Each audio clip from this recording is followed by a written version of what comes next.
ಭಾರತದ ಆರ್ಥಿಕತೆ ಬಗ್ಗೆ ಎಲ್ಲೆಲ್ಲೂ ಕಳವಳ ವ್ಯಕ್ತವಾಗ್ತಾನೆ ಇದೆ. ಆದರೆ ನರೇಂದ್ರ ಮೋದಿ ಮಾತ್ರ ಪಟೇಲರು ಮೊದಲ ಪ್ರಧಾನಿ ಆಗ್ಬೇಕಿತ್ತು, ಆದರೆ ನೆಹರು ಅವರನ್ನ ಮಾಡ್ಲಾಯ್ತು ಅಂತ ಮತ್ತೊಮ್ಮೆ ಸುಳ್ಳು ಕಥೆಯನ್ನ ಹೇಳ್ತಾ ದೇಶದ ಆರ್ಥಿಕ ಸ್ಥಿತಿಯ ಬಗ್ಗೆ ಚರ್ಚೆ ತಪ್ಪಿಸ್ತಾ ಇರುವ ಹಾಗೆ ಕಾಣಿಸ್ತಾ ಇದೆ. 12 कांग्रेस की प्रदेश की कमेटियों ने 12 प्रदेश कमेटियों ने सरदार पटेल के नाम पर सहमति दी थी। नेहरू जी के साथ एक भी कमेटी नहीं थी, नॉट अ सिंगल। संविधान के तहत सरदार साहब ही देश के प्रधानमंत्री बनते हैं, लेकिन लोकतंत्र में श्रद्धा नहीं, खुद के संविधान पर विश्वास नहीं, खुद के ही संविधान को स्वीकारना नहीं, और सरदार साहब देश के प्रधानमंत्री नहीं बन सके और ये बैठ गए। ಭಾರತದ ಆರ್ಥಿಕತೆಯ ಅವಸ್ಥೆ ಏನಾಗ್ತಿದೆ ಅನ್ನೋದರ ಬಗ್ಗೆ ಸರ್ಕಾರದ ಬಳಿಯೇ ಸರಿಯಾದ ಡೇಟಾ ಇಲ್ಲವಾಗಿದೆ. ಯಾವ ವಿಚಾರದಲ್ಲೂ ಸರ್ಕಾರದ ಬಳಿ ಡೇಟಾ ಇಲ್ಲ ಮತ್ತು ಇರುವ ಸತ್ಯಾಂಶಗಳೆಲ್ಲ ಈ ಸರ್ಕಾರದ ಹುಳುಕುಗಳನ್ನೇ ಎತ್ತಿ ತೋರಿಸ್ತಿದೆ. ಇಂಥ ಹೊತ್ನಲ್ಲಿ ಒಬ್ಬ ಉದ್ಯಮಿ ಭಾರತದ ಆರ್ಥಿಕತೆಯ ದಯನೀಯ ಸ್ಥಿತಿಯ ಬಗ್ಗೆ ಹೇಳುವ, ಅದರ ವಾಸ್ತವವನ್ನ ತೋರಿಸುವ ದಿಟ್ಟತನ ಮೆರೆದಿದ್ದಾರೆ. ಯಾರಿಗೂ ಇವತ್ತಿನ ಸನ್ನಿವೇಶದಲ್ಲಿ ಇಲ್ಲದ ಧೈರ್ಯವನ್ನ ಈ ಮೂಲಕ ಅವರು ತೋರಿಸಿದ್ದಾರೆ. ಎಕನಾಮಿಕ್ ಟೈಮ್ಸ್ ನೌಗೆ ನೀಡಿರುವ ಸಂದರ್ಶನದಲ್ಲಿ ಈ ದಿಟ್ಟತನವನ್ನ ತೋರಿಸಿದವರು ಹರ್ಷ್ ಮರಿವಾಲಾ. ಅವರು ಮಾರಿಕೋದ ಸಂಸ್ಥಾಪಕ ಮತ್ತು ಅಧ್ಯಕ್ಷರಾಗಿದ್ದಾರೆ. ಜನ ಖರ್ಚು ಮಾಡಲಾರದ ಸ್ಥಿತಿಯಲ್ಲಿರೋದ್ರಿಂದ ಆರ್ಥಿಕತೆ ಏನಾಗ್ತಿದೆ ಅನ್ನೋದನ್ನ ಅವರು ಇಟಿ ನೌಗೆ ನೀಡಿರುವ ಸಂದರ್ಶನದಲ್ಲಿ ಹೇಳಿದ್ದಾರೆ. ಖರ್ಚು ಮಾಡೋದೇ ನಿಂತು ಹೋಗಿದೆ. ಶ್ರೀಮಂತರು ಹೆಚ್ಚು ಶ್ರೀಮಂತರಾಗ್ತಿದ್ದಾರೆ ಮತ್ತು ಬಡವರು ಒಂದ್ ಕಡೆ ನಿರುದ್ಯೋಗದಿಂದಾಗಿ, ಇನ್ನೊಂದು ಕಡೆ ಬೆಲೆ ಏರಿಕೆಯಿಂದಾಗಿ ಕೆಟ್ಟ ಸ್ಥಿತಿಯನ್ನ ಅನುಭವಿಸುತ್ತಿದ್ದಾರೆ. ಖರ್ಚು ಮಾಡುವ ಪ್ರಮಾಣ ಒಂದು ಹಂತದಿಂದ ನಿಂತಲ್ಲೇ ನಿಂತಿದೆ ಅನ್ನೋದನ್ನ ಡೇಟಾಗಳು ಹೇಳ್ತಿವೆ. ಆದಾಯದಲ್ಲಿ ಏರಿಕೆ ಆಗದಿರುವ ವರ್ಗಗಳಲ್ಲಿ ಈ ಸ್ಥಿತಿ ಹೆಚ್ಚಾಗಿ ಕಾಣಿಸ್ತಾ ಇದೆ. ಆದರೆ ಸ್ಪಷ್ಟವಾಗಿ ಸುಧಾರಿಸೋಕೆ ಅವಕಾಶವಿದೆ ಮತ್ತು ಉದ್ಯೋಗ, ಬೆಲೆ ಏರಿಕೆ ಮತ್ತು ಕೃಷಿ ಉತ್ಪಾದಕತೆ ವಿಚಾರದಲ್ಲಿ ಮುಂದೆ ಯಾವ ರೀತಿಯ ಬದಲಾವಣೆ ಬೆಳವಣಿಗೆ ಆಗಲಿದೆ ಅನ್ನೋದರ ಮೇಲೆ ಇದು ಹೆಚ್ಚು ಅವಲಂಬಿತ ಆಗಿದೆ. ಇವೆಲ್ಲವೂ ಸರಿಯಾದ್ರೆ ಆರ್ಥಿಕತೆ ಸರಿ ಹೋಗಬಹುದು ಅಂತ ಹೇಳಿದ್ದಾರೆ ಹರ್ಷ್ ಮರಿವಾಲಾ. ಅವ್ರು ಹೇಳ್ತಾ ಇರೋದು ವೆಚ್ಚವೇ ಇಲ್ಲದ ಸ್ಥಿತಿ ತಲೆದೋರಿದೆ ಅಂತ. ಭಾರತದ ಆರ್ಥಿಕತೆನೇ ವೆಚ್ಚಾಧಾರಿತ ಆರ್ಥಿಕತೆಯಾಗಿದೆ. 60% ಆರ್ಥಿಕತೆ ಜನ ಏನ್ ವೆಚ್ಚ ಮಾಡ್ತಿದ್ದಾರೆ ಅನ್ನೋದನ್ನೇ ಅವಲಂಬಿಸಿದೆ. ಈ ವೆಚ್ಚದಲ್ಲಿ ಖರೀದಿ, ಹೂಡಿಕೆ ಎಲ್ಲವೂ ಬರುತ್ತೆ. ಹಣದ ವಹಿವಾಟು ನಿಲ್ಲದೆ ಸರಾಗಾಗಿರ್ಬೇಕು. ಆದ್ರೆ ಸದ್ಯದ ಸ್ಥಿತಿಯಲ್ಲಿ ವೆಚ್ಚವೇ ಇಲ್ಲದಂತಾಗಿದೆ. ಇಲ್ಲಿ ಏರೋರು ಏರ್ತಾನೆ ಇದ್ದಾರೆ, ಬೀಳೋರು ಪೂರ್ತಿ ಬೀಳ್ತಾನೆ ಇದ್ದಾರೆ. ಆದರೆ ಈ ವಾಸ್ತವವನ್ನ ಒಪ್ಕೊಳ್ಳೋಕೆ ಮೋದಿ ಸರ್ಕಾರ ತಯಾರಿಲ್ಲ. ಶ್ರೀಮಂತರು ಮತ್ತು ಬಡವರ ನಡುವಿನ ಅಂತರ ಇನ್ನಷ್ಟು ಹೆಚ್ಚಿದೆ. ಶ್ರೀಮಂತರು ಇನ್ನೂ ಶ್ರೀಮಂತರಾಗ್ತಾ, ಬಡವರು ಮತ್ತಷ್ಟು ಬಡವರಾಗ್ತಾ ಹೋಗ್ತಿದ್ದಾರೆ.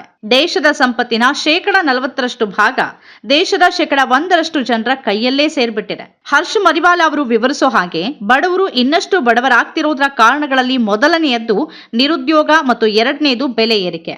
ಸಿಎಂಐ ಪ್ರಕಾರ 7.7% ನಿರುದ್ಯೋಗ ಇದೆ. ಆದರೆ ಇದರಲ್ಲಿ ಅಸಂಘಟಿತ ವಲಯದ ಲೆಕ್ಕ ಇದೆಯಾ ಇಲ್ವಾ ಅನ್ನೋದು ಖಚಿತ ಇಲ್ಲ. ಕಾರ್ಮಿಕರು ಸಣ್ಣ ಸಣ್ಣ ಕೆಲಸ ಮಾಡಿಕೊಂಡು ಆಟೋ ಓಡಿಸ್ಕೊಂಡು ಹೊಟ್ಟೆ ಹೊರೆಯೋರೆಲ್ಲ ಈ ವಲಯದಲ್ಲೇ ಬರ್ತಾರೆ. ಇವರನ್ನ ಒಳಗೊಳ್ಳದ ಡೇಟಾ ಅದಾಗಿದ್ದಲ್ಲಿ ನಿರುದ್ಯೋಗ ಪ್ರಮಾಣ ಇನ್ನೂ ಹೆಚ್ಚಿರಬಹುದು. ಅದಲ್ಲದೆ 7.7% ನಿರುದ್ಯೋಗ ಅನ್ನೋದು ಕೂಡ ಭಾರತದ ಮಟ್ಟಿಗೆ ಕಡೆಗಣಿಸುವಂತ ಪ್ರಮಾಣದ್ದಲ್ಲ. ಇನ್ನು ಬೆಲೆ ಏರಿಕೆ, ನವೆಂಬರ್ನಲ್ಲಿ ಬೆಲೆ ಏರಿಕೆ ಸ್ವಲ್ಪ ತಗ್ಗಿದ ವರದಿಗಳಿತ್ತು. ಅದರ ಪ್ರಕಾರ ಸುಮಾರು 5.48% ಅದು ತಗ್ಗಿತ್ತು. ಅಕ್ಟೋಬರ್ನಲ್ಲಿ ಅದರ ಪ್ರಮಾಣ 6.21 ಇತ್ತು. ಬೆಲೆ ಏರಿಕೆ ಗಮನಿಸುವಾಗ ತರಕಾರಿಗಳ ಬೆಲೆಯಂತೂ ತೀವ್ರ ಜಾಸ್ತಿ ಇದೆ. ನಿಜವಾಗಿ ಖರ್ಚಾಗೋದೇ ಅಲ್ಲಿ. ಆದಾಯ ಕಡಿಮೆ ಇದ್ದು ಬೆಲೆ ಏರಿಕೆ ತೀವ್ರ ಗತಿಯಲ್ಲಿದ್ರೆ ವೆಚ್ಚ ಇದ್ದಕ್ಕಿದ್ದಂತೆ ಇಲ್ಲವಾಗತ್ತೆ.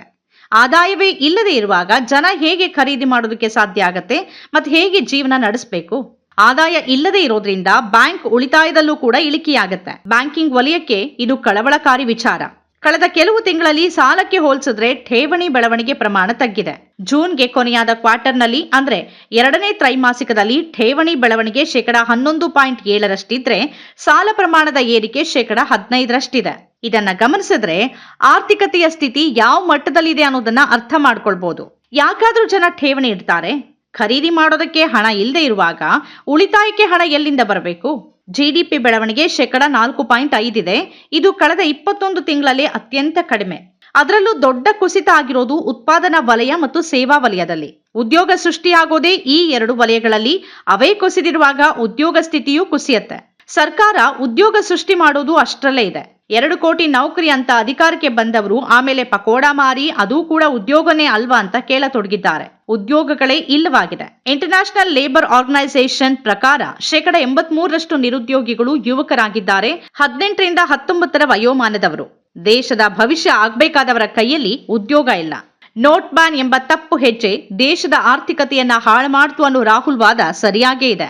ಆ ನಂತರದ GSTಯ ಅಸಮರ್ಪಕ ಜಾರಿ ಕೂಡ ಆರ್ಥಿಕತೆಗೆ ದೊಡ್ಡ ಹೊಡೆತ ಕೊಡ್ತು. ಏನೇ ಖರೀದಿ ಮಾಡಿದ್ರೂ 18% ಜನಸಾಮಾನ್ಯರಿಂದಲೂ ಸರ್ಕಾರ ಕಸಿಯೋಕೆ ಮುಂದಾಯ್ತು. ಇಂತಹ ಸ್ಥಿತಿಯಲ್ಲಿ ಬಡವರು ಬದುಕೋದು ಹೇಗೆ? ದೇಶದಲ್ಲಿ ಒಬ್ಬ ಉದ್ಯಮಿಗಾಗಿ ಎಲ್ಲವನ್ನೂ ಮಾಡಲಾಗ್ತಿದೆ ಅನ್ನೋ ಆರೋಪ ಮೋದಿ ಸರ್ಕಾರದ ಮೇಲಿದೆ. ಅದೇ ವೇಳೆ ದೇಶದ ಬಡವರು ಜನಸಾಮಾನ್ಯರ ಮೇಲೆ GST ಎಂಬ ಚಾಟಿ ಬೀಸಲಾಗ್ತಿದೆ. ಇದೇ ಕಾರಣದಿಂದಾಗಿನೇ ಶ್ರೀಮಂತರು ಶ್ರೀಮಂತರಾಗ್ತಾನೆ ಇದ್ದಾರೆ, ಬಡವರು ಪಾತಾಳಕ್ಕೆ ಕುಸಿತಿದ್ದಾರೆ. ಈ ವಿಷಮಯ ಸ್ಥಿತಿಯಿಂದ ಬಚಾವಾಗೋಕಿರೋದು ಉದ್ಯೋಗ ಸೃಷ್ಟಿ ಮತ್ತು ಬೆಲೆ ನಿಯಂತ್ರಣ, ಈ 2 ದಾರಿಗಳು. ಸುಲಭ ಉದ್ಯಮದ ಬಗ್ಗೆ ಮೋದಿ ಸರ್ಕಾರ ಬರೀ ಮಾತಾಡ್ತಿದೆ. ಆದರೆ ಸಣ್ಣ ಉದ್ಯಮಗಳಿಗೆ ಸರ್ಕಾರದಿಂದ ಯಾವ ನೆರವೂ ಇಲ್ಲವಾಗಿದೆ. ಆರ್ಥಿಕತೆ ಸುಧಾರಿಸಿದೆ ಅಂತ ಕಟ್ಟುಕತೆಯನ್ನ ಮಾತ್ರ ಹೇಳೋದನ್ನ ಬಿಟ್ಟು ಮೋದಿ ಸರ್ಕಾರ ವಾಸ್ತವ ಏನು ಅನ್ನೋದನ್ನ ಯೋಚಿಸಬೇಕಾಗಿದೆ. RBI ರೆಪೋ ದರದಲ್ಲಿ ಕಡಿತ ಮಾಡಿಲ್ಲ. ಅದರ ಅರ್ಥ ಬೆಲೆ ಏರಿಕೆ ಇನ್ನೂ ತೀವ್ರವಾಗಿಯೇ ಇದೆ. ಹಾಗಿರುವಾಗ ಆರ್ಥಿಕತೆ ಬಗ್ಗೆ ಯಾಕೆ ಸುಮ್ಮನೆ ಮೋದಿ ಸರ್ಕಾರ ಅಬ್ಬರದ ಮಾತಾಡ್ತಿದೆ?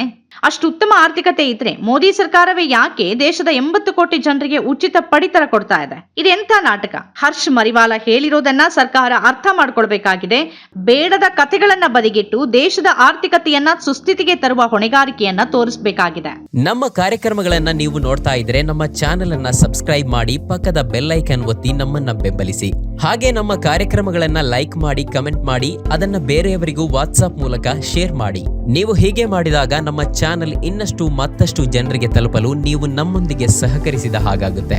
ಇದು ನೀವು ಯಾವುದೇ ಖರ್ಚಿಲ್ಲದೆ ಕೆಲವೇ ಸೆಕೆಂಡುಗಳಲ್ಲಿ ನೀಡಬಹುದಾದ ಸಹಕಾರ. ಧನ್ಯವಾದಗಳು.